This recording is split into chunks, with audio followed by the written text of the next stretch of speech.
If you're confused about what product BlackRock sells or Vanguard or any of these other places, I will tell you. How do you guarantee a market for something? How can you do that?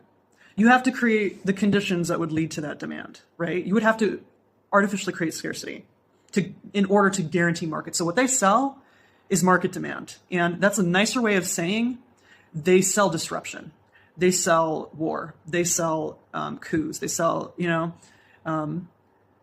that's it. That's how they create and guarantee markets for people who don't actually want to earn their income. They create demand by impoverishing countries and creating a basically slave standard of labor exploitation, et cetera, So anyway, we kind of digressed a little bit here. But all that to say is when you get in this energy of scapegoating and you're always blaming somebody else for everything, right? Even me to an extent, I have to take ownership of the fact that I have to be the change I wish to see in the world, and I can't just keep using tech oligarchs as an excuse why I can't make it better. I'm going to make it better without them because honestly, they're not with it. So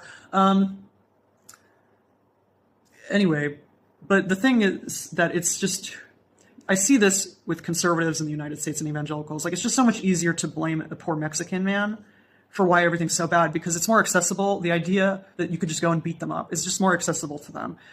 If you tell them, no, it's this billionaire mostly, who lives on a private island, some fucking war somewhere, I don't know. They can't physically go and beat them up. So in their head, they've already disempowered themselves, and that's too discouraging.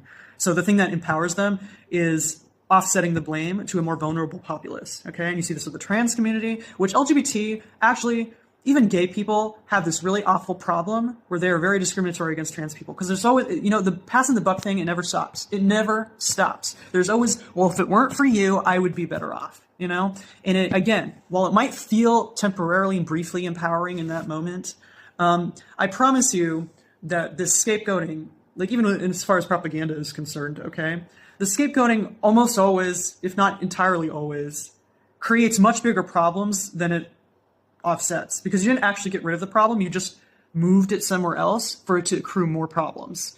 And it's going to come back because gravity works. And the pendulum, if you can't get out of that paradigm where you have to push somebody down, and then they eventually feed into the energy of pushing you back, and then you push them back, and you push. That momentum eventually gets so large, the next push that comes at you, you can't recover from, okay? And that's the thing. If you can't get out of that karmic redistribution of the pendulum swing over and over again, you're just not going to be okay.